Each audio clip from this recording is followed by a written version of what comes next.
Wagons and Estates, it's a form factor that the Europeans just do really well. And it's something that the Japanese have been scared to even play with. But what if I told you that Lexus could be re-entering the wagon market?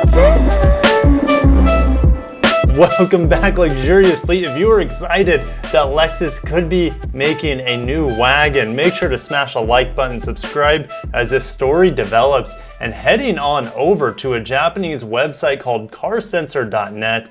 Shooting brake that Lexus seeks. Well, I don't really expect a shooting brake in like a coupe form, but it's possible. Let's read this little caption here. Although there is no shadow or shape yet, meaning it's a ways off, guys, but Toyota is considering the development of a new FR platform, front engine rear wheel drive, and it will be used for IS class cars. It is said that the plan will include wagons and SUVs, and they expect a shooting brake. Well, I'm not expecting a shooting brake, but a wagon and an SUV and a sedan as well is extremely promising. Now, keep in mind, we have seen a wagon in a Lexus before. It was in the first generation Lexus IS. It was called the Sport Cross, and it ran from 2002 to 2005. In Japan, it was called, well, they didn't have Lexus until 2005. So it was based off of the Toyota Altezza Gita. And that thing also came in full four-wheel drive. If you were in other parts of the world, we didn't get four-wheel drive in our Sport Cross here. It was rear-wheel drive only. We also got the 2JZ, the inline six, a legendary 2JZ with about 217 horsepower, 218 pound-feet of torque. It was mated only to a 5-speed automatic here in the United States. Other places, you could get the IS200, which had a really small inline six. The 1GFE, it's a new engine. I don't think I've seen that one here stateside, but that engine had about 155 horsepower or so. But you could also get that one in four-wheel drive and a 6-speed manual. Pretty crazy that you had all these different variations around the world, whether it was the IS300 Sport Cross or the four-wheel drive manual transmission Altezza Gita in Japan. But they're all really the same car. And fans of Lexus and of wagons have been clamoring for them to re-enter the wagon market. And this is the first time, guys, that we have heard this. And there's a lot more information here. So let's get back into it.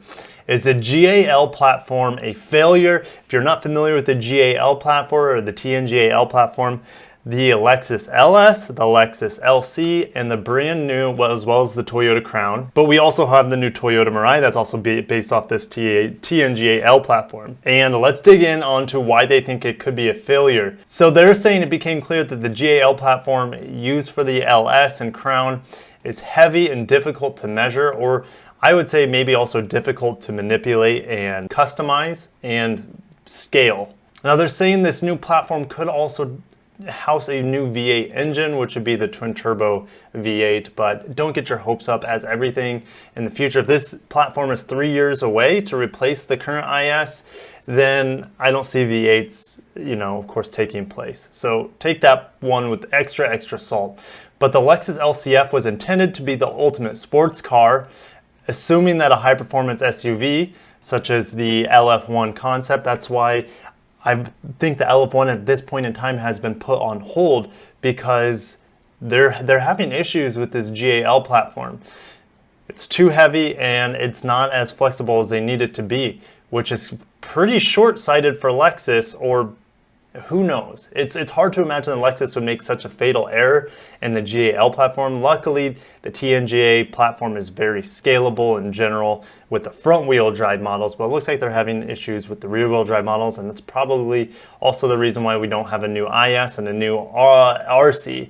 It's possible. All right, let's keep reading. It has become heavier, meaning the GAL platform has become heavier, and these two models are now in storage. They're not as high performance as they want them or need them to be. They're not meeting the Lexus standards. Lexus would rather put millions, if not billions of dollars in a shed somewhere if it's not up to their standards. All right, what's this identity of the newly developed front engine rear platform?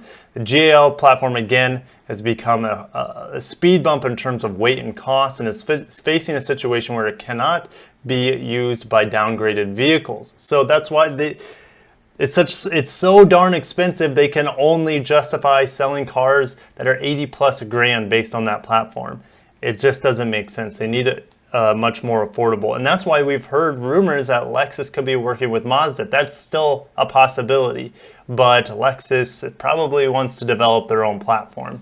So this new platform will be featured in the next generation Lexus IS and its derivatives. Well, what does the derivatives mean? Well, it would also mean the new RC Coupe. They're saying wagons and SUVs. First of all, the most exciting thing for me is that the IS and RC potentially have life. Okay, I just made a video this week on how the sedan and coupe market is shrinking really, really quick. The Japanese still are fighting strong in those trenches, but I'm like, well, the Lexus IS and RC could be victims potentially in this crazy crossover craze of the market that is. But having a wagon would be absolutely phenomenal. We know what, at least I think wagons are one of the best looking form factors. Heck, Porsche's doing a Taycan wagon right now, and I think that just looks like a missile. They don't think that the RC will have another V8, well, that means RCF. They do think the V6 twin turbo is conceivable, but they probably need to be in a new platform to absorb that large setup. I mean, the V8's big, but I'm thinking that the V6 turbo might be even more space than the V8.